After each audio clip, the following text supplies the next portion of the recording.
Солто Чечендин мүрзөсүндө турабыз. Ошо Солто Чечен биздин Шыкмамат урусунан чыккан Кудаш бийдин тукумунан болот, Кожобердинин тукуму.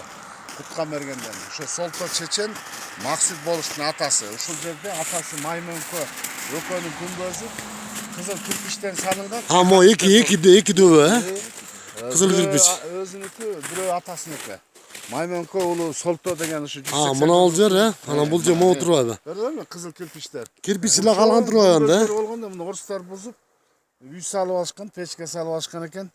Анан кийин эми ушул жерге күмбөзүн чоң бул тегерети көрдүңбү? Жанагы изилдегенде бул 10-жылындагы болуп чыкты эле. Кирпич 10 Шул кирпичтер, бул кызыл кирпичтер болуп турбайбы? Yani eskinin Караханиттердин убагында турган. Караханиттер доорунда кирпичтер экен да, көлдүн жээгинен алып келип салышкан экен. Анан уратып мунун баары кирпич.